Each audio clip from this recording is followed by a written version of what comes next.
Good morning. Welcome to the new school year. Hope everyone enjoyed their summer. We are excited to begin another school year and look forward to the students returning next week. I personally want to say thank you to each of you for what you do for our students. It is much appreciated. I know all of you put in a lot of work, even when we're not in school, to make that happen. So I'm going to open up in a word of prayer, and then we'll get started this morning. Dear God, we thank you for your love and your compassion. We just pray for your safety for our schools this year, that you would just bless each and every one of our students, our employees, their families, and just be with us in everything that we do, so we do it for the betterment of your kingdom and for your people. Amen. So we're going to introduce some community partners today. We're very pleased to have a relationship with our community partners that we work with on a daily basis, and I think we have a great relationship with them. So I'm going to turn it over to them, and then I'll come back and close us out here at the end of our in-service. So at this time, I'm going to introduce our representative from the United Way.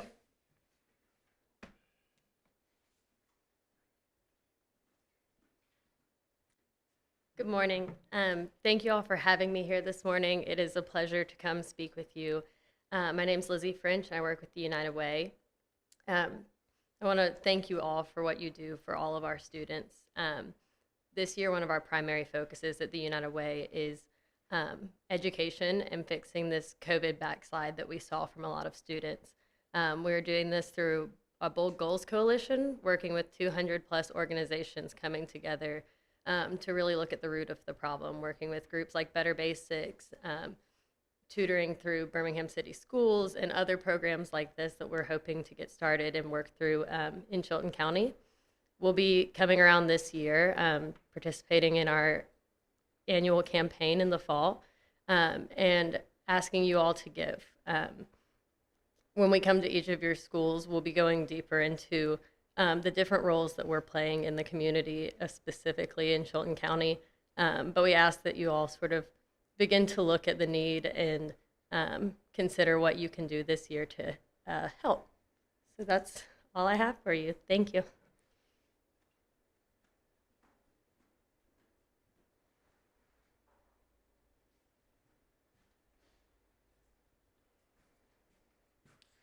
Good morning. Thank you for having us today. Thank you for the opportunity of being a partner with Chilton County Schools. My name is Richard Fallon, and I'm the Executive Director at Central Alabama Wellness. Just want to briefly go over with you guys sort of who we are and what we do. For you guys, we serve children aged 5 to 18. We can see those kids in our office. We have an office here in Clanton over on Medical Center Drive. I think you guys are probably familiar with that location. We also have a therapist that has the ability to see students in the school. So in a school setting, if there is a private office for them to have during that time, they can see those kids in the school setting. We take most major insurances at our office. So if you have an insurance that would cover that service and you want to get with Central Alabama Wellness, you can call our Access to Care number, and I'll give you that number at the end, because if I give it to you now, you'll forget it. Anybody can refer someone for therapy. I was listening to them talk a while ago about who was on this particular video call today, and they said that it was every school employee. So anybody can refer a child to services at the mental health center. You don't have to have a specific background to make that referral. Anyone can call and see if we can help in some way. We have different levels of services available on our campus. We have individual therapy, case management services, and our in-home team. Now, there are certain requirements to be a part of our in-home program, and the best way to figure that out, again, is to call our Access to Care number, and as I said, I will give that to you in the end. But one of the things that we're seeing on our campus is that kids are struggling right now more than ever.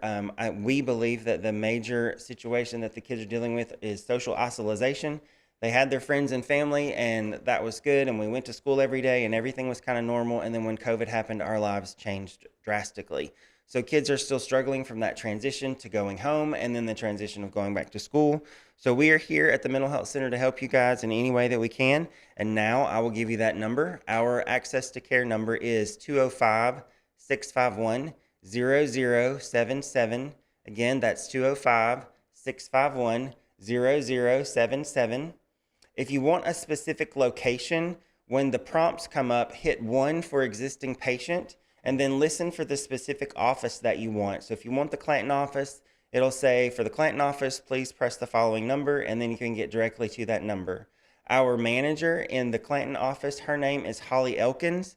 And so if you would like to speak directly to the manager at that location, just ask for Holly after you've gone through the prompts to get to the Clanton office. And we would love to be able to help you guys out this year with any of your student needs dealing with mental illness. Thank you.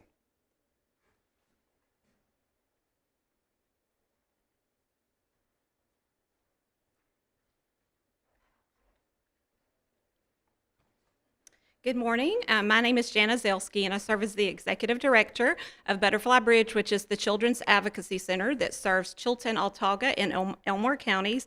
I think many of you are probably very familiar with this, but in a few minutes I'll explain a little bit more about what we do. But I'm very, very glad that every year we are asked to come along with our other community partners to speak to you about mandatory reporting of child abuse. You'll hear from several of our multidisciplinary team partners this morning about what we do in response to when a child abuse case is reported to the local authorities. But first, I want to start out this morning. I know many of you have heard this spiel before. I do have a little bit of new information before, but think of it as maybe a reminder to you this morning. For those of you who have never heard this presentation before, I hope you'll listen closely because you guys are so important to protecting the kids in our county. You are certainly, our biggest partner. You've got your eyes open on these kids. They're with you more than they're even at home during the school year. And so it's really, really important that y'all are in tune to the kids in your classes and in your schools and work with us on protecting them. So first of all, I'm going to start off by talking about Aaron's Law, which was HB 197. It was passed in the state of Alabama actually in 2015. We were the 21st state in the United States to pass Aaron's Law. And just briefly, Aaron's Law requires that all public schools in each state implement a prevention-oriented child sexual abuse program, which teaches students K through 12 age-appropriate techniques to recognize child sexual abuse and tell a trusted adult if something's happened. It also addresses school personnel, all about teaching school personnel all about child sexual abuse and other types of abuse. And also there's a component as well about providing parents and guardians good information about warning signs of child sexual abuse, plus how they can receive assistance, how to make reports and things like that.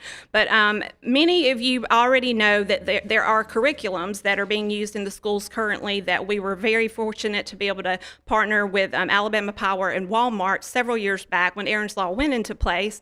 So we were able to put the Think First, Stay Safe for K through 6 and the Scan and Play It Safe curriculums within the schools. And you guys are administering those curriculums. And I will tell you, I think that everybody here that I work closely with will say that every year when y'all do that curriculum, I think it's been mainly done in April or May of every year, there's always some reports that are made because kids are hearing this information, many of them for the first time. And so that is what prompts them to disclose something that maybe has been happening to them, that they just weren't sure what to say or who to tell. And so it really is working. I know I interviewed several kids in May last year, and that is what prompted them to tell us here in that curriculum. But specifically this morning, as the law relates to school personnel, Component 10 of the law says, a professional training component for administrators, teachers, and other school personnel on talking to students about child sexual abuse prevention, effects on sexual abuse on children, handling of child abuse disclosures, and mandated reporting. And so that's what we're going to be going over with today. And then Ms. Marilyn from DHR will also be talking to you about the DHR online training that's also required. So what we know is that about 1 in 7 girls and about 1 in 25 boys will actually be sexually abused before they turn 18, and so that's 1 in 10 children. And so that's a lot. I mean, I think about your classroom and how many kids that might be or within your school that might have been through something as traumatic as sexual abuse. So here in Chilton County and across our nation, there's a best practice for responding to these cases when they are reported. And so we actually have a mission statement here in Chilton County that we operate under. And when I say our MDT, I'll tell you who those partners are in a minute. But the mission of our Chilton County Child Abuse Multidisciplinary Team is to cooperate in a collaborative approach to cases involving child and adolescent victims in order to first facilitate strong case development, and second, we want to reduce the amount of trauma on the child victim as the investigation starts. So we don't want to further traumatize them. That's why our partnership together and our response is extremely important, that we do it as a team approach. And as far as and if you hear me say MDT, that's multidisciplinary team, but as far as our MDT approach to these cases, it involves many agencies. It involves our law enforcement agencies in the county, Department of Human Resources, the District Attorney's Office, mental health providers, and medical providers. And so, like I said, that team approach really helps us to lessen the trauma and make for a stronger case if something has happened and the case is prosecuted. So briefly, what we do at the Child Advocacy Center, and many of you may have had kids come in with excuses from a therapy appointment, or maybe they've been to a forensic interview at the center, because we do provide those excuses to them. But in case you're not really aware about what we do, it's basically when that child abuse report is made to the local authorities, and that does have to be made to law enforcement or the Department of Human Resources, we do we do forensic interviews with the children at the onset of the investigation. So those are requested by those investigating agencies. So the kid comes to a neutral location where trained interviewers are able to talk to them in a non-leading and non-suggestive way. So we're all partnering together and working for that child together. And so that's the first reason a child will usually come to the center. So we are doing the forensic interview, and then they also have a chance to come back for those other services, such as the ongoing trauma-focused therapy. Parents and caregivers that are the non-offending parents and caregivers are able to come back also for services where we can support them and help them to support their child. Also, we help them through the criminal justice system if the case does get prosecuted. So we kind of help coordinate that MDT approach to the child abuse cases with all of our other very important partners.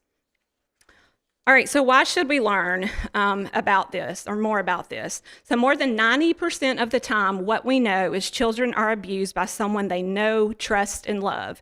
I've been doing interviews with kids for 18 years, and it's rare that they come in and it's somebody that they don't know that has been the perpetrator of the abuse.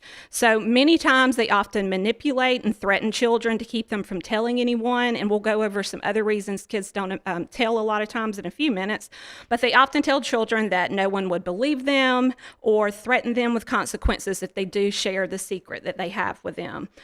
Many children also don't realize that it's wrong. Young children may have never been exposed to teaching, telling them that sexual behaviors between adults and children are wrong. So they simply just don't even understand that what's happening is actually wrong. So I'm going to go over just some general definitions of a few different types of abuse that you need to be aware of. So what is child sexual abuse? So it's any forced or tricked sexual contact by an adult or older child with a child.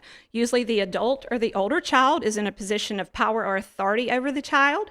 Physical force is generally not used with kids since there's usually a very trusting relationship between the adult or the older child and the child who is abused. Remember that 90% statistic I just gave. So child sexual abuse can be forcing, coercing, or persuading a child to engage in any sexual act, including non-contact acts as well.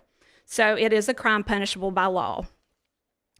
And then let's move to physical abuse. So physical injury that results in substantial harm to the child or genuine threat of substantial harm from physical injury to a child, including an injury that is at variance with the history of the explanation given. And then there's neglect. Failure to provide needed food, clothing, shelter, medical care, or supervision such that the child's health, safety, and well-being are threatened with harm. And I think my MDT partners would agree with me. Sometimes the neglect reports that they receive are just the tip of the iceberg. There's a lot of other things going on there. And so that report can many times bring out other things that are going on with the family that need to be addressed. And then there's emotional abuse. And we find this a lot also in hand with other types of abuse that are reported. That's inflicting mental or emotional injury to a child and or causing or permitting the child to be in a situation in which the child sustains a mental or emotional injury that results in an observable and material impairment in the child's growth, development, or psychological functioning. All right, so next I'm going to move on to a topic quickly, and this is a whole presentation in itself. And in the past, you probably have heard me refer to children with problematic sexual behaviors as children who are sexually reactive. There's been all sorts of labels put on this population of children. But there's been a lot of research in this field here recently that there's a lot of myths that I think that we have about this population. Like, I know for many, many years, I assumed that any child that had a problematic sexual behavior, maybe they were acting out on another child. My assumption, for all these years has been that, well, they've been sexually abused themselves, maybe they've been exposed to pornography, and not to say that that is some of these kids, but we're learning a lot of new things about this population of kids. When I say kids, I mean all the way from young preschool age all the way up to teenagers. And so I've kind of adjusted the presentation to talk about children with problematic sexual behaviors. What we need to focus on is they are children first.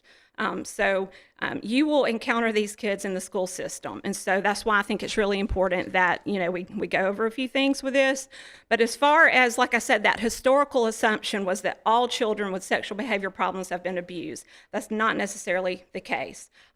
What we are seeing in the research, though, is the females with the sexual behavior problems, they're the ones that more likely have experienced some sort of sexual abuse.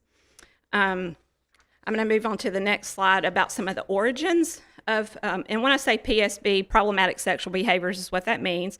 But so there's many things that the research is finding that cultural family attitudes, educational practices impact kids' knowledge of sexuality. And so a lot of times these kids are coming from homes that maybe there's not a lot of modesty within the homes. There's also frequent nudity, little privacy, maybe some sexual materials in their home. So they're exposed to just a lot of different things. Not necessarily pornography, but it's just maybe that's the culture of their home. And so there can be really a lot of complex familial, social, developmental, and perhaps biological factors for why these behaviors start to occur. And it can be that they have a trauma history. Many of these kids come from homes where there's a lot of, a coercive environment, domestic violence, a lot of adversity and disruption. And so there's a lot of impulse control issues going on there. And so we see a lot of the kids, especially the males who have PSB, coming from those sorts of situations. And there is the subgroup, though, of the kids who have been through sexual trauma who then have these problematic sexual behaviors. This next slide is just sort of a continuum, and I'll go over a few things more specific to that, but the continuum of sexual behavior in children. As most of you probably know because you're teachers and you work with kids, there is normal expected sexual play, and like I said, this is a whole other presentation in itself, but then sometimes those behaviors can move to more inappropriate sexual behavior and then move on sometimes if there's no intervention to problematic sexual behaviors. And some of the things, when we are serving kids who have these problematic sexual behaviors that we're really kind of trying to look at to determine, is this problematic or is it more of just, like I mentioned, the inappropriate sexual behavior, are some things like frequency and then some developmental considerations and harm. So as far as the frequency goes, some of the things that we're asking, is it a high frequency that these problematic sexual behaviors are happening? Is it so frequent that they're excluding normal childhood activities? And when these things are happening, are the children unresponsive to typical parenting strategies to address these things? And then some developmental considerations when it comes to these kids. Is it occurring between youth of significantly divergent ages or developmental abilities? We might be starting to talk about illegal behaviors at that point. Behaviors are longer in duration than developmentally expected, or also, as far as some other considerations, is the behavior interfering with social development? And then the harm part of that. So these are intrusive behaviors. Do they include force, intimidation, or coercion? And are they eliciting fear and anxiety in the other child that may be more of like the victim of these behaviors? So children with PSB can get better. And so one of the things that we know is that boys and girls both can have problematic sexual behaviors. And there's many times co-occurring diagnosis, and you see kind of a list there. I'm not going to go through every one of those, but there's many times that's what we're finding in these kids. Some of the characteristics of the children with them is their relationship issues, parenting, caregiver distress, parent perception of youth, peer relationship problems, and preschool children often have more frequently occurring PSB and more severe comorbid conditions. So I think we really have to think about the effects on PSB on the other child, so the child that's being acted out upon. So, and some of the effects may depend on how scary or upsetting the situation was, how often and intrusive it was, how the children were doing before they were the victim of a problematic sexual behavior, and how the adults in their life helped. And some of the effects on the other child in this situation that are more of what we consider the victim in this, there could be a lot of confusion about what's actually happening because another child is exhibiting these behaviors on them. They could then exhibit problematic sexual behavior because they don't understand it's wrong. There could be trauma, fear, anxiety, and sadness, problems getting along, and just other behavioral problems can start. So I think, today, just to kind of like tie this up in a bow, should you make a report if you are aware that a child is having inappropriate sexual behavior or problematic sexual behavior? And the answer is yes, absolutely. When these kids don't have any intervention, redirection, or therapy, these behaviors cannot be addressed. And what happens is more kids are exposed to these types of behaviors. And then that kid, doesn't have that intervention and cannot possibly stop these behaviors. And so the child acted out on also needs intervention. So if that's not reported, that other child's not going to get an intervention as well. So there can be a lot of confusion and trauma, fear, and anxiety on the part of that other child in the situation. And there's some really great evidence-based treatments available for these kids now. We actually have a therapist on our staff that is currently being trained in an evidence-based therapy that we know works really, really well with these kids that have these PSBs. And so we'll be letting you know more about that, and with our multidisciplinary team of professionals as well. But after they complete therapy, and it's really important that we also have the parent involved in that therapy with them, after they complete this problematic sexual behavior cognitive behavioral therapy, we know that if they complete it, 2 to 3% of the kids, actually 96 to 97% of the kids do not have the behavior again. And so we know it really, really works, and we want to stop it as soon as we can. I'm not going to go over a list of indicators of abuse indicators with you today in the interest of time, but I do encourage you, if you have not looked up some lists before of some common signs of sexual abuse, physical abuse, neglect, and emotional abuse, look up those signs, because those are the things that you're going to need to really be in tune to in your classroom with your kiddos. So just look up those signs and be familiar with them, because it's really, really important to know so that you can recognize some of those more common signs in kids who have been through something like sexual or physical abuse. We also know that there are certain kids that are at higher risk of victimization, and some of those kids are disabled children, chronically ill, or kids who may be perceived as different. Also kids who come from a lot of family dysfunction, or maybe family members that are experiencing a lot of crisis. We also know that kids that come from homes where there's a lot of substance abuse, they are at higher risk for victimization too, or if that parent has a physical or mental health problem. Also, kids from young that are in households with very young parents or single parents, they many times are at higher risk for victimization. And then, of course, homes where there's lots of domestic violence happening and just a lot of poor communication. So those are the kids. Any kid can be victimized, and that's one thing that I want you to know. But these are the kids that are at higher risk, most definitely.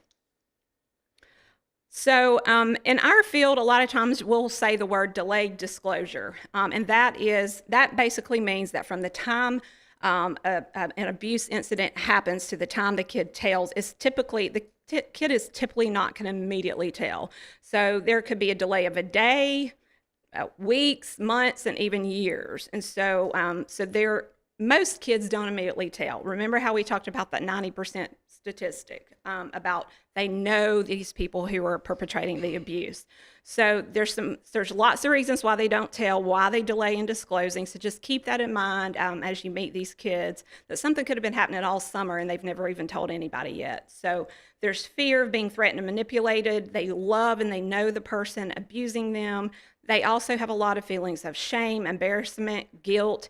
And just like I said, the younger kids just have a lack of understanding many times about what's even happening and that it is wrong. A lot of middle school and high school age kids may even blame themselves for what happened. They feel like they maybe did something to deserve that, or they maybe did something to put themselves in a situation where they were abused. So there's a lot of blame that goes along with it, and that keeps kids from telling. Also, I mean, think about how kids most of the time are being taught to respect adults. It may be that they're being taught that in their home, maybe not, but they're probably being at least taught that in school. And so, when they're taught to respect those authority figures, they don't want to tell something bad that's happening that someone in authority is doing to them. They don't want to upset their loved ones.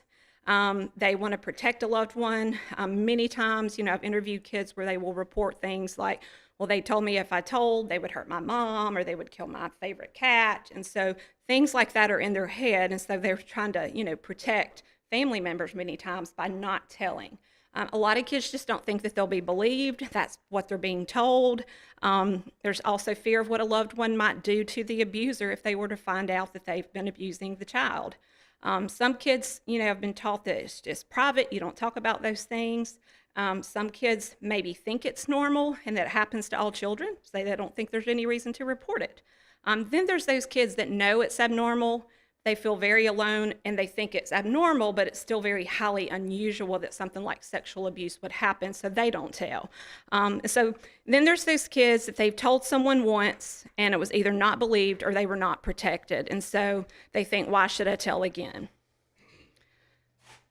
And in wrapping up my section, what I want to talk about for a minute is talking to children. What if they disclose to you within the school setting?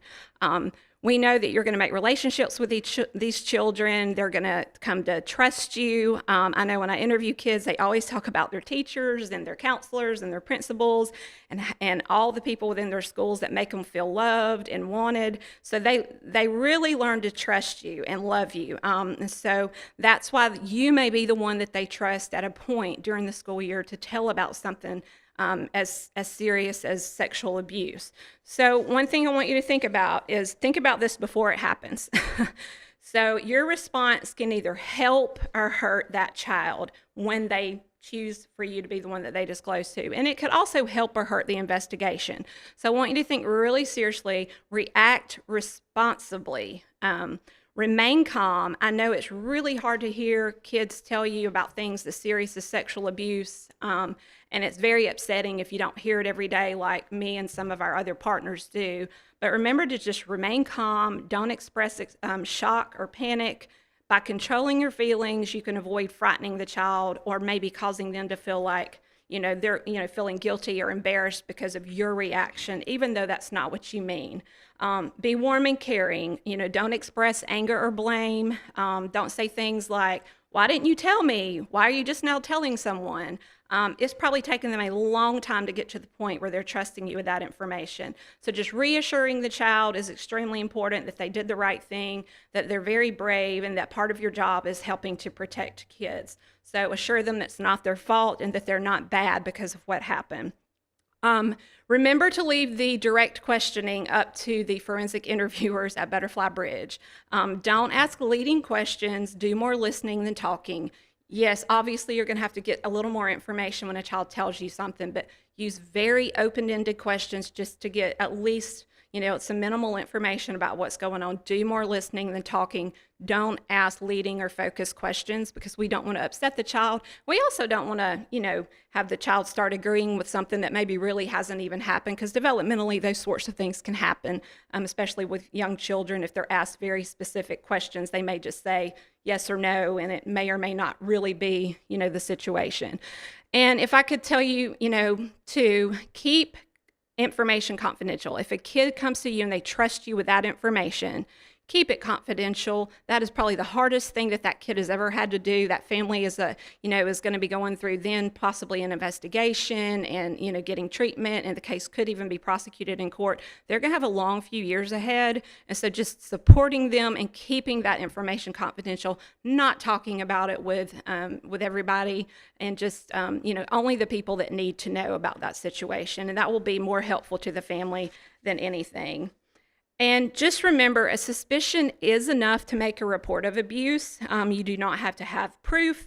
You only need a reasonable suspicion. If it's a good faith report, you are protected by law. And it's a good day when an investigation happens and we don't feel like something's happened to that kid. However, you never know. Like I said, sometimes we only know the tip of the iceberg. And so making a report of child abuse or neglect can be extremely stressful. And I get that. But remember, when you are making that report to the Department of Human Resources, you are not making an accusation against someone. You are requesting professional help for that child and for that family. You could very well be the only person at that time to speak out for that child and advocate for them. So that's all I have. We're going to actually next, CJ Robbins is going to come up, and then Miss Marilyn.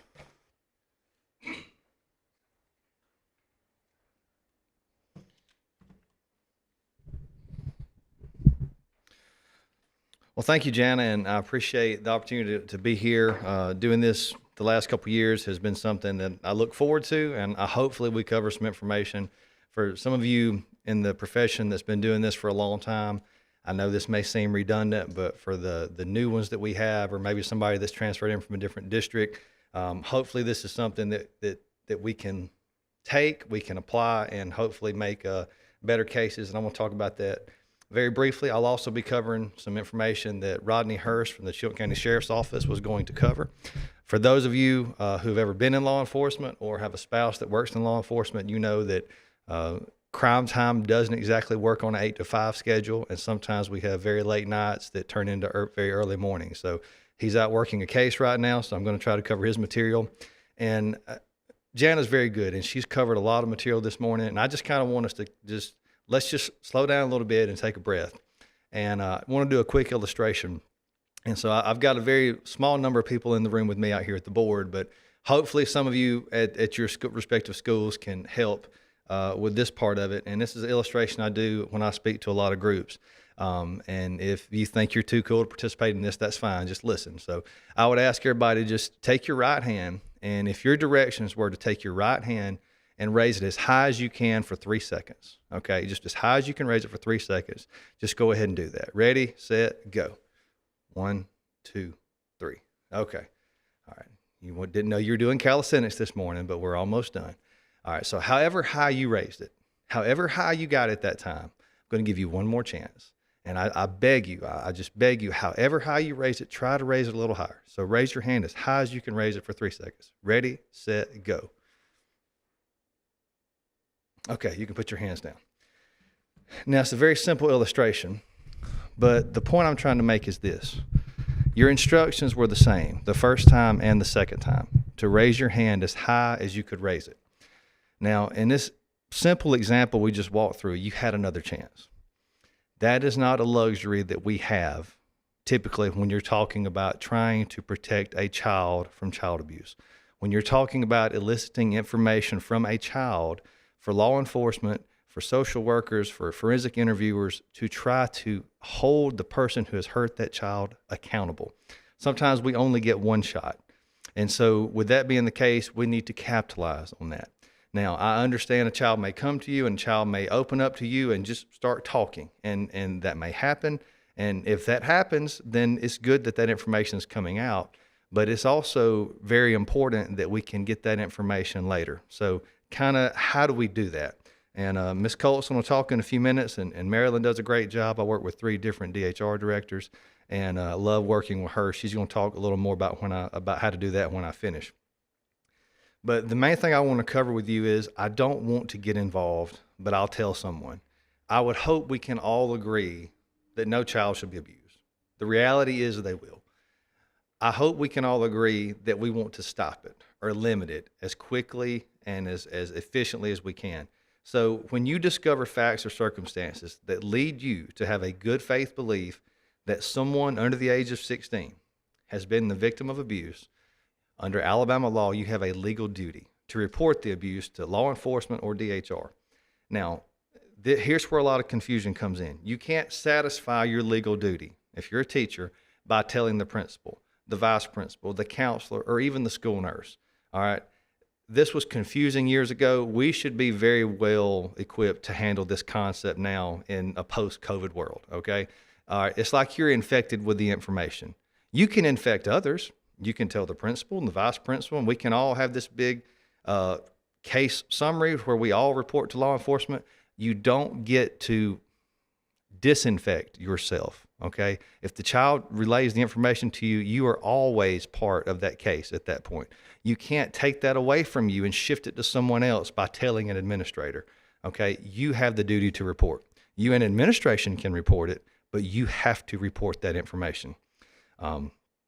As far as cases in our circuit, we're doing multiple cases now to where people have not reported the abuse and they are actually being prosecuted. The last thing I want to do is to start prosecuting educators and people in schools. But if you know of abuse and that a child continues to be abused because you didn't relay that information, then I think justice requires this, that you have to be held accountable. With regards to that information, don't wait. The goal is to protect children. So why wait? Don't wait. Report it immediately. It is our job to interview victims and suspects. So let us do our job. If you do it, once we talk to you, we still have to talk to the child. The child still has to talk to a forensic interviewer. So those children are just going to keep living this situation over and over, talking about it. If you get involved, you're going to be fully involved. I've said this before. You don't get to be a little bit pregnant, okay? Once you're involved, you're in it, okay? You're in the case. And we will try not to have you come to court all the time, but if the child relays information to you, that information is yours to now relay. If you interject yourself, if you start asking questions, again, you're going to be part of that case, which means you're going to be a witness, which means the more involved you make yourself, the more likely you're going to have to attend court, to testify. You're going to be subject to cross-examination. So you know what? Maybe you went through a nasty divorce a couple years ago, and there's a public record filed in the clerk's office, or maybe you got divorced in another county because you didn't want everybody around here to know your business. Well, guess what? That's coming up in court, and whatever was alleged in those public records, you're going to be asked about. And now, because you felt the need to interject yourself to, maybe you knew the parties, maybe you knew the children's parents, maybe the child went to church with you and you were nosy about what was going on and you wanted to know. Well, now you know. And shortly, everybody else is going to know all your business because you're going to be on the stand testifying. If you get information, get it to us and get out of it. Let us handle that. So, mandatory reporting. I said it was a crime. Well, it is. Well, there is a penalty. So if I don't report, under Alabama code, it says any person who shall knowingly fail to make the report shall be guilty of a misdemeanor and shall be punished by a sentence of not more than 6 months imprisonment or fine of $500. So there's the actual punishment. Again, we try not to do that very often, but we have done it and we'll continue to do it if necessary. Now, some people say, well, if I get involved, will I get sued? Will the child says touched me or tried to do something to me, will I get sued if I come forward? And the answer is absolutely not. Any person reporting suspected child abuse or neglect, you're presumed to be acting in good faith and you are immune from being sued. Now, if it's your new boyfriend who is in some nasty domestic case going on and something's made up and you're trying to help them get custody of the kids, yes, you're going to get sued. And I would love to prosecute you for wasting our time and resources and subjecting everybody to just complete and total nonsense. However, if you're acting in good faith, and I hope and pray to God you would be if a child's involved in this situation, although I see cases every day where people continue to surprise me, then you can't get sued. You're not going to jail if you're acting in good faith. You literally have nothing to lose by reporting suspected child abuse as long as you're acting in good faith. Some important perspectives from law enforcement. I'm going to cover this for Investigator Hurst very briefly. Are you hesitant to get involved? Whose job is it to interview suspects? How does law enforcement prioritize cases? All questions that routinely get asked. Well, please don't be hesitant. The goal is to protect children. All right, that's very simple.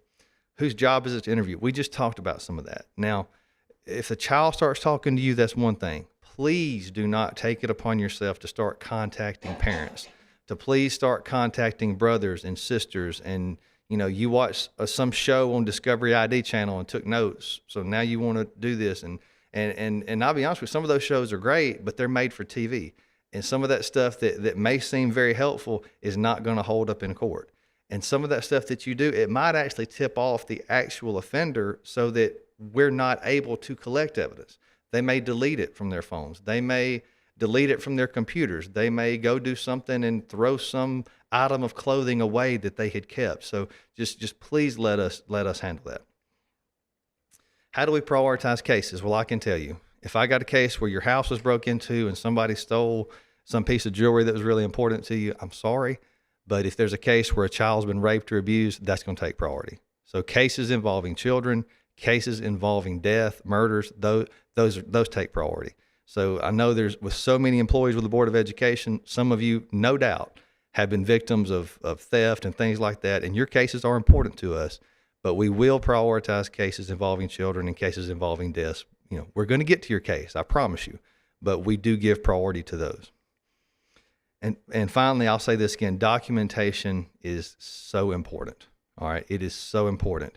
And I'm going to cover that in the next couple slides, hopefully. I added a couple slides previously. I hope those made it on two. I always throw our IT folks here a curveball, and today was no different. So even though I told them I wouldn't, but they do a great job.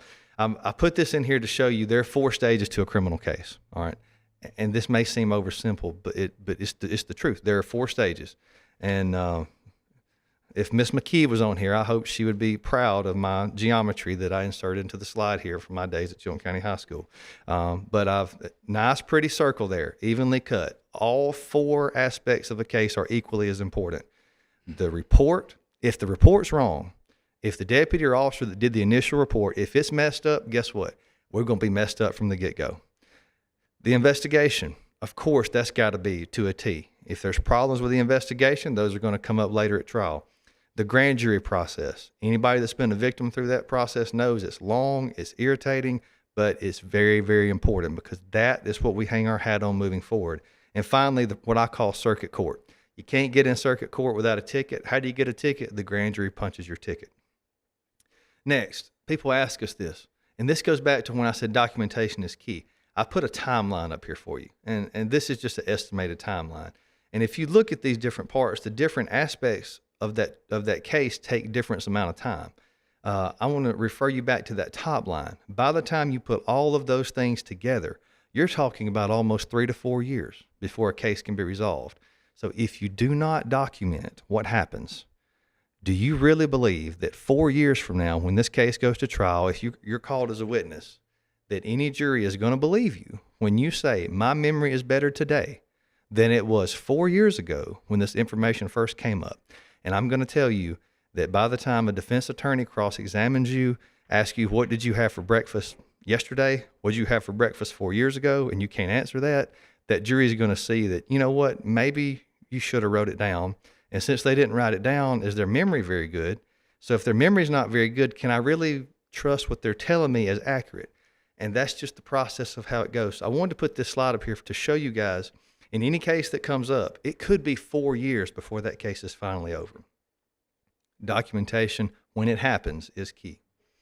The next slide, those of you that have seen this part of the presentation say I do this every year. I just wanted to remind you here as a side note, in the event you find yourself as the subject of an investigation, we've had incidents on buses that have come up. We've had incidents with teachers, with administrators, to where there's a civilian complaint. Now, if there's an investigation and you did something wrong, you're getting arrested, okay? But if somebody shows up at the clerk's office or a magistrate's office somewhere and says, hey, JoJo over here grabbed my neck and slammed my kid, and there's no video of it, it's a he said, she said, and that child's been in and out of the principal's office 475 times in the last 2 weeks, then there needs to be an investigation. That needs to happen before you're arrested, before you're put on administrative leave, before you have to get AEA reps involved and administrative. There needs to be an investigation, is what I'm trying to say. So if that happens in the county, I'll usually hear about it. If that happens in the city of Clanton or the city of Jemison, Thorsby, Maplesville, I'm not going to know it. You're going to need to contact the DA's office so that we can help with that procedural process. There are some employees that have experienced that, and hopefully justice was done. I don't think anything was ever done that was inappropriate, but there needs to be an investigation before your entire career kind of gets put on hold because of just a frivolous complaint. Now, looking at this slide, this is the map for any felony case.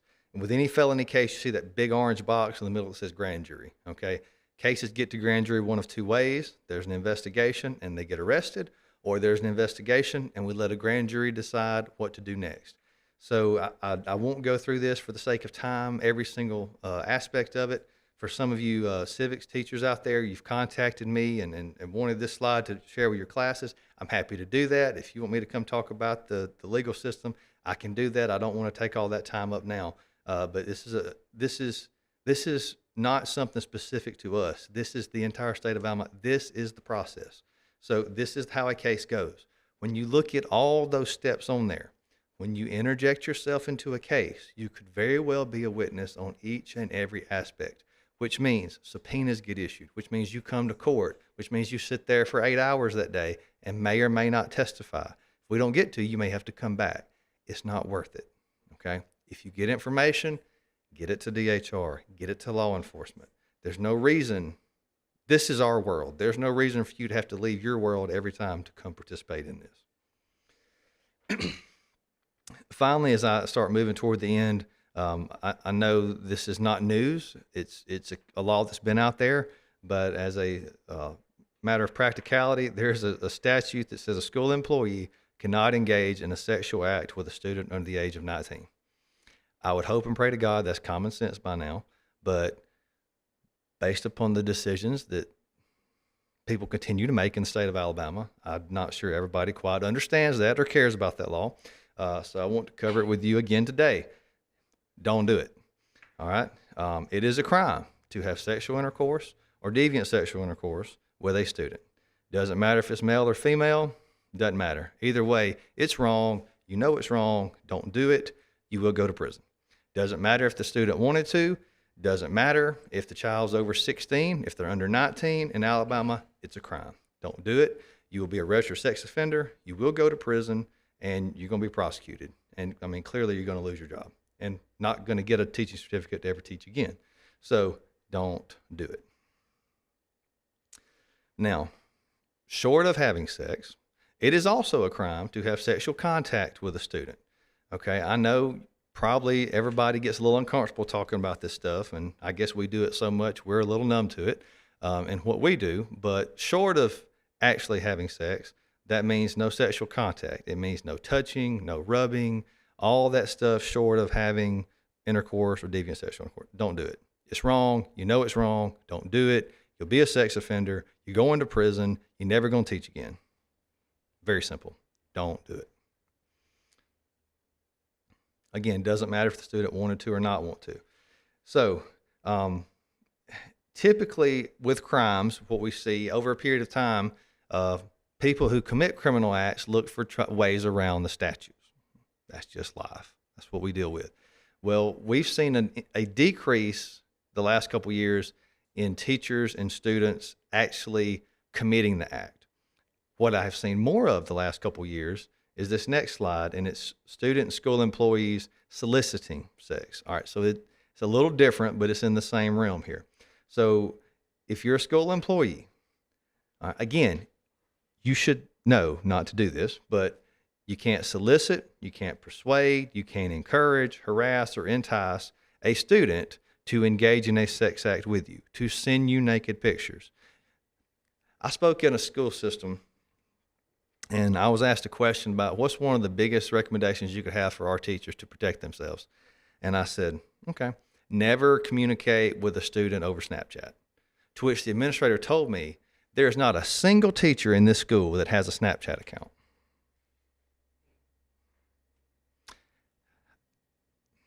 What am I supposed to say to that? Other than you are so out of touch with what the teachers in your school are doing, it scares me that we're having this conversation, okay? I get a lot of you have Snapchat accounts. I have one. Don't communicate with students on it. Please do not do that. If you think that's a good idea, just be careful. I don't think it's a good idea, but you got to make your own decisions. So that soliciting, persuading, enticing routinely happens on applications like that, whether it be Snapchat, TikTok, whatever it may be. Just please be smarter than what some people are doing. And again, that doesn't just include the act. That especially includes the sending or taking of pictures and sending those back and forth, which is similar to the next law, which gets into the sexting law. Again, you can't do it with a student. You shouldn't be doing it with a student. Don't do it. You're a sex offender. You're going to jail. You're going to lose your job. Just don't do it. And finally, okay, so I hear you, CJ. I want to help. I don't know how. Well, let's talk about some of that real quick. So we need your help. There's no question about it. I hope I'm not saying anything to scare you off from trying to protect a child, okay? We need your help. Almost every case involving a child is a he said, she said case. Almost every one of them. So we need you. We may need you as a witness. I might need a statement from you. I'm not saying I need you in court 37 times. I may never need you in court. You know, my wife's a counselor, and I can't think of a single time she's ever been called to court to testify in talking to some of these children in some of these situations. But you may have to do a statement. We need your help to protect this child. And we especially need to try to protect whatever's happened to this child from happening to any other child. So we do need your help.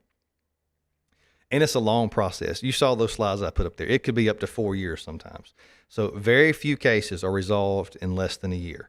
And some can take multiple years. Before COVID, it was about 2. Now it's about 4, just with some of the things that we're still dealing with. As I've said, documentation is key. And documentation now is key. Not, I'll get around to it later, because you won't. You'll forget. You get busy. We had busy. I get it. Write it down now. Your memory is the best now. There's a reason police officers do a report when something happens or at the end of their shift. We don't wait 2 months. We don't wait 6 months. Do it now. Document it now. Don't discuss the case. The more people you discuss a case with, the more people that could be called as a witness, the more somebody's going to ask you, well, Miss So-and-so, why did you tell these 4 people about the case? If your main objective was to help this child, protect this child, why did you tell everybody on your hall this? So just don't get into that. All right. Don't discuss the case. It hurts your credibility.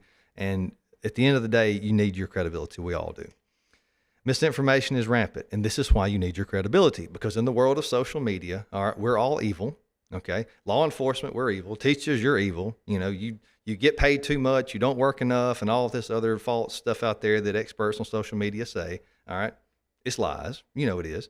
But you need your credibility. So misinformation is rampant. Okay. Social media is the worst place for somebody that knows nothing about what's going on to have a voice, and for other people to think they are now an expert on that topic. So very few people know the true facts of what's going on. And the ones who do know almost never, ever post those true facts on social media.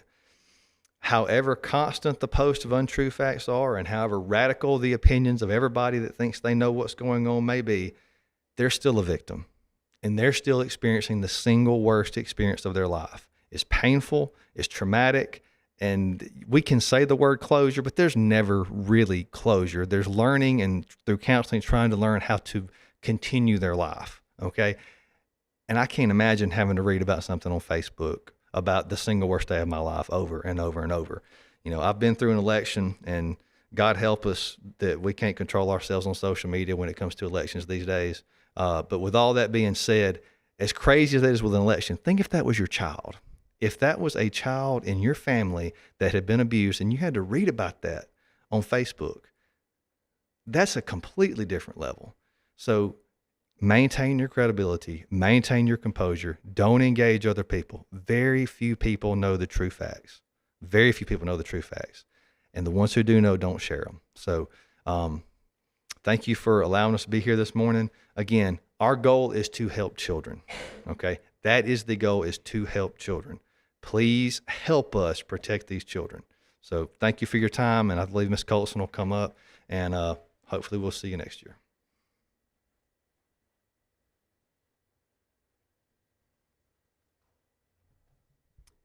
Well, good morning. Welcome to your new school year. And I want to thank Mr. Griffin for allowing allowing us to speak with you about this subject.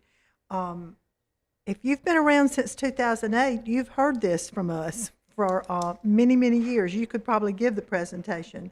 However, you may be a new school teacher, as 55% of my staff is, so this may be your first time. So it's already been pretty well covered that child abuse and neglect, employees of the K through 12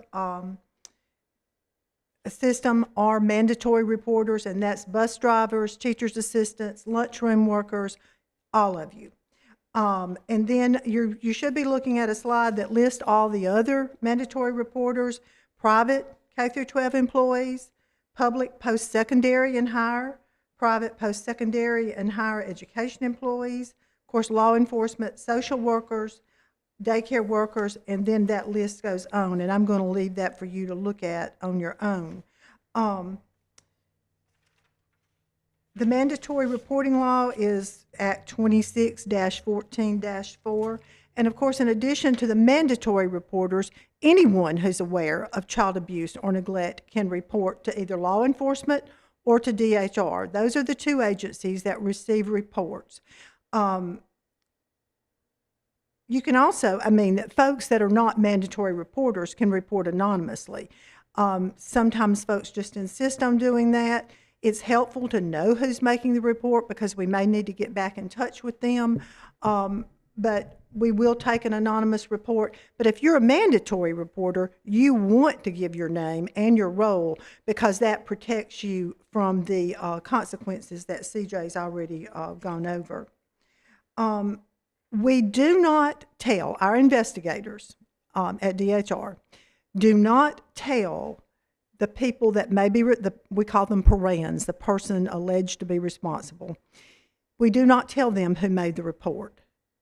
Now, many folks who have been alleged to be responsible will go to who they think made the report, and they will tell you, they told me you called.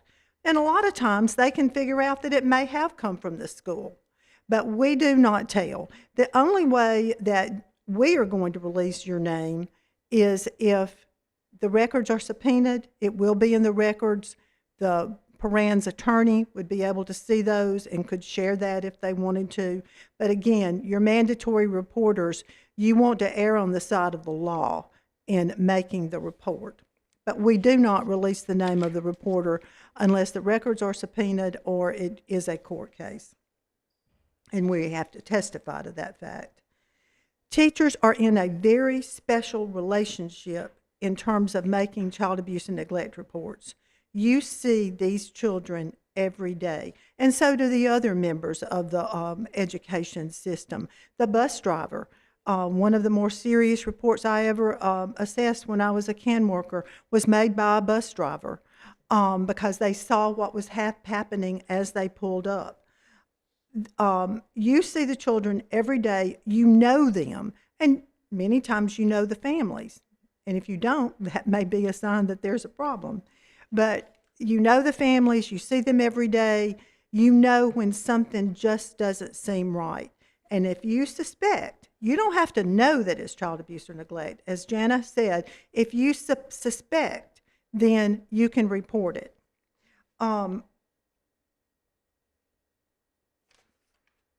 So what must you report? And of course, Jana did an excellent job of covering neglect. This is the negligent treatment or maltreatment of a child where there's failure to provide adequate food, medical treatment, supervision, clothing, or shelter.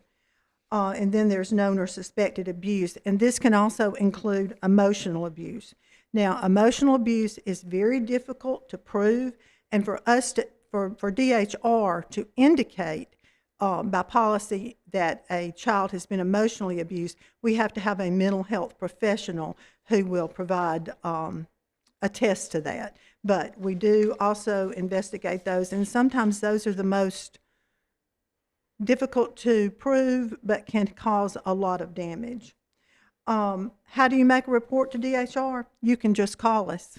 Now, if you are a mandatory reporter, as all of you are, You may also want to follow that up with a written report, but if you call and make a report, we do document who you are and that you've made the report, so that would cover you from any consequences of the law. And that is, our number is 205-258-4900.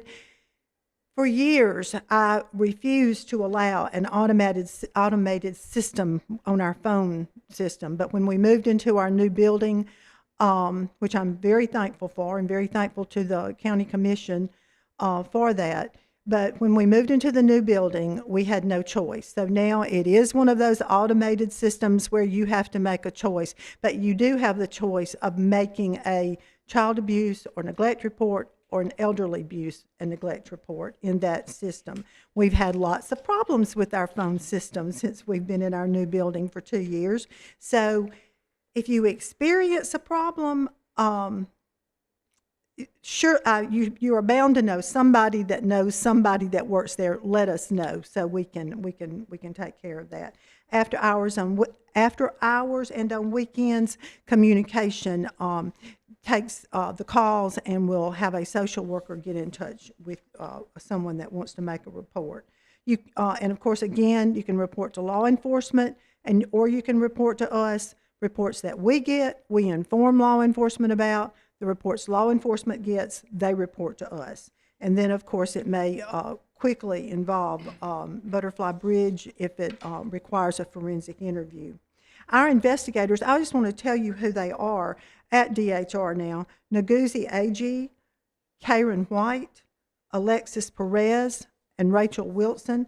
They are supervised by Kathy Stevens, who has years of experience in investigating child abuse and neglect, and our intake worker is Bethany Chancellor. And if you call Bethany to make a report, she's going to ask you a lot of questions, but they're necessary for us to get as much as we can to know how to proceed.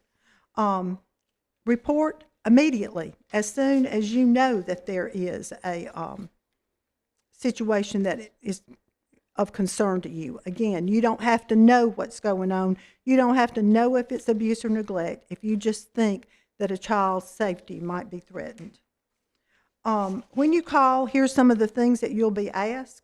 The name and whereabouts of the child. Of course, that's extremely important to know where the child is. The name and addresses of the caretakers. The extent of the injuries or the nature of the neglect.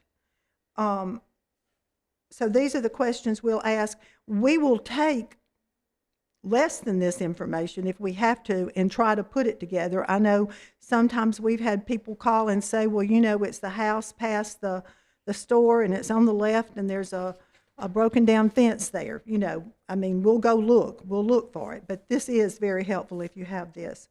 So you've made the report. Now what happens?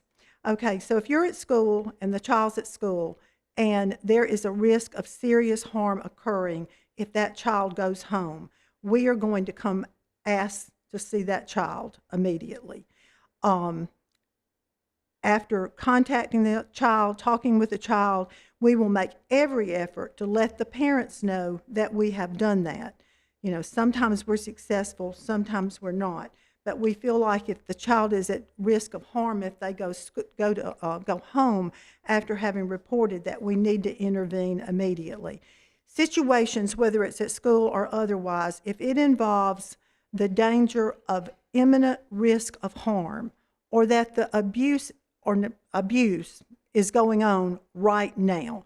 And just a crude example, someone's beating their child, the next door neighbor calls and says they're beating their child. That's immediate. In that kind of situation, we're going to call law enforcement and we're both going to respond at the same time. I know we've had a situation where someone called and said the mother has OD'd. She's not taking care of her child. Actually, her child was autistic. He was outside wandering around. That's imminent risk of harm. And we respond immediately to those situations. If it's a report where the reporter or the school employee thinks, you know, something's just not quite right, and, you know, you report those concerns, that's not necessarily immediate, but we will follow up. And I have told my staff, I know years ago, maybe when I first got there, they would say, well, it's just a dirty house. No, if it's a school teacher or a school employee that's reporting concerns to us, it may start with a dirty house, but I know you know more than that, and that's why you've reported. We are going to assess reports from Board of Education employees. So the first thing we do is we're going to make contact with the child. We're going to assess the situation. Now, here is when one of the most common complaints about DHR crops up from the community, from teachers, from everyone. Well, I called and reported, and they didn't do anything. Well, sometimes when we go out and assess, we determine that it's not what it appeared to be. Or it may be, when we assess, it's not an imminent risk of harm, and we are putting in services, counseling, drug testing,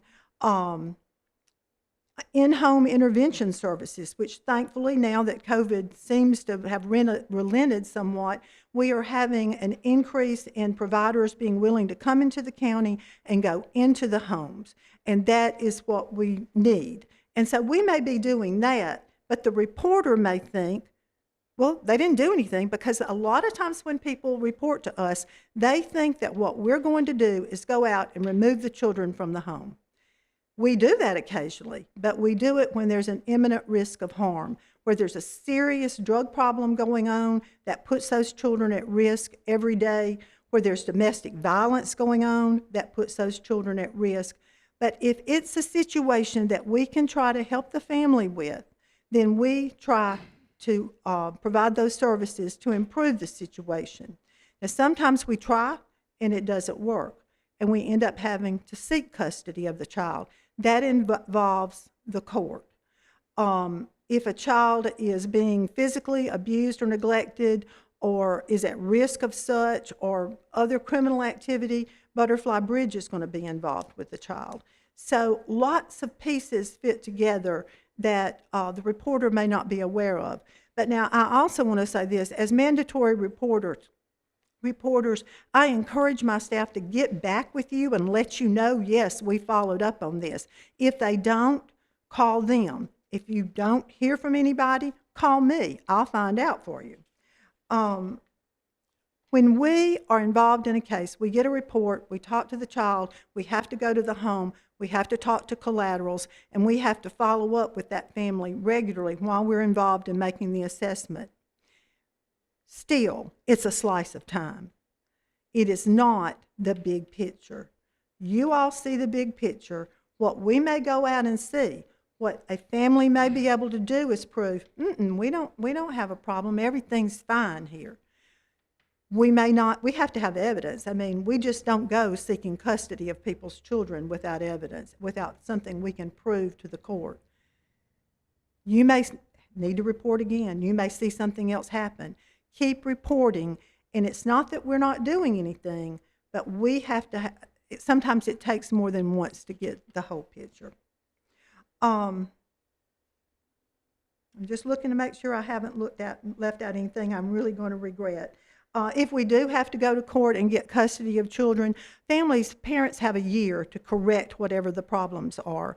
But Alabama has made huge progress, and we don't let children linger in foster care. When I first started with working in child welfare, children would be in foster care for 10, 12 years. They would grow up in foster care. We try to avoid that now, and parents have, in Alabama, it's 12 months. Nationally, it's 15 months. But if parents do not make progress in 12 months in Alabama, the state law requires us to file for termination of parental rights. Now, if they're making progress, for example, a parent has a drug problem, they're in drug treatment. We're not going to terminate while they're in drug treatment. We don't terminate anyway, the court terminates. But we're not going to seek termination of parental rights if parents are making concerted real efforts. But if they're not, by law, we do have to file for termination of parental rights. That does happen in Chilton County, and I'm very proud to say that our foster parents that we have recruited and licensed in this county do adopt those children. And they're not all babies either. Some of them are, but many of them are older children. We also have been successful in the last year in the state, children that we don't have adoptive homes for locally. The state DHR handles those adoptions, and I know there have been 2 this year, and there's about to be a 3rd one. So that is permanency. Children deserve permanency. They don't deserve to grow up in foster care and not know that they're going to have a forever home. And that brings me to a final point, which, Jana, I've got us put in here. We need more foster homes. Now, we have a lot of foster homes. We have a lot of foster children. Right now, I think we have 130. And people say to me, why do y'all have so many foster children? Some of these other counties, small counties, well, Tauga's not really a small county, but they don't have that many. All I can say is we're trying to do our job. Now, we try to reunify families as quickly as we can, and we do. That's not all the same children from month to month. Children go home, children are adopted, children go to families. But we need more foster homes because you can never have enough, because you want to be able to match that home to the child. And if we were in the big auditorium, as I remember back in 2008, then I would ask the foster parents that are teachers to stand up, because a lot of you are, and thank you so much for what you do. This is your virtual thank you. We would give you a round of applause, but we need more, and we really need available homes for teenagers. And this is what I want to say to the employees of the education system in Chilton County. You know these kids. You're not afraid of them. A lot of people are just afraid of teenagers, but you know them. They're still children in many ways. And we need homes where we can, where they can be nurtured, where they can know somebody cares, and where they can have their basic needs met. And many of them, that's all they want. That's all they need to be able to be successful. So please consider that. Or if you're interested in a younger child, we'd love to talk to you too. But all you have to do is call us, and we will. We have classes 2 to 3 times a year, and if it's a situation, we can sometimes do one-on-one training for you with foster parent training. Again, I just want to thank law enforcement for everything they do for us, and also Butterfly Bridge. It is a team effort, and it takes everyone, including you all, and just thank you so much. Final thing, I almost forgot. There is a mandatory reporter training that I think the Board of Education requires teachers to complete. There's a certificate that I now understand you all have a compliance officer, and that will be transmitted electronically to them. But on this slide, you go to www.dhr.alabama.gov, and then you select quick links on the top of the page, select the mandated reporter training, and you would be doing the one for child abuse and neglect. And after you go through that, you will get the certificate, and I'm sure y'all have instructions as to what to do with it. If you have a problem with our agency, no matter what area it is in, if it's a problem, call me. I don't micromanage until something comes to my desk or to my phone messages. So call me. My direct number is 205-208. No, it's not. It's 205-258-4915. 205-258-4915 comes directly to my desk. If I'm sitting there, I'll answer the phone.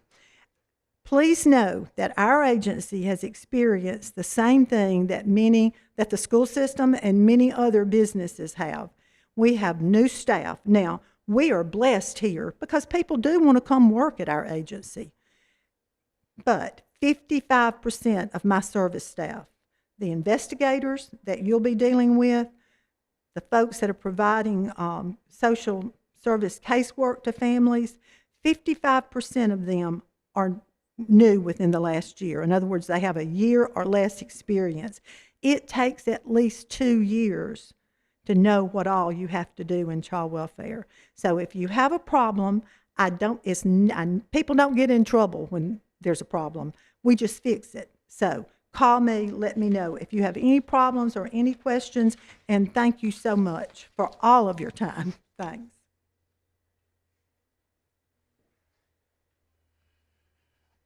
So thank you to our community stakeholders for their time and investment and their love of children. And so the reason why we prioritize this and why I personally prioritize it, and I'm going to try to do this without tearing up, but I think we all love children, and that's why we do what we do.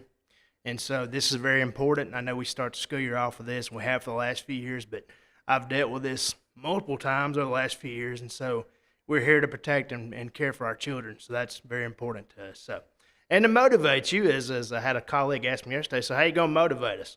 I'm going to motivate you by saying this. Next Wednesday, you have 7,500 students coming in your building. That's a lot of kids. They're going to be looking to you for teaching and lunch and breakfast and coaching. And so if your love of children doesn't motivate you, when they come in the building, it will. So we appreciate all that you do. We hope that we don't have to deal with any of these issues that we discussed this morning, but unfortunately in the world that we live in, we will. And so we'll deal with those accordingly, and we'll do everything we can to protect our children. So hope you have a great day. Enjoy your lunch, enjoy your afternoon, and use the next week to prepare yourself for what's coming next Wednesday. Have a good day.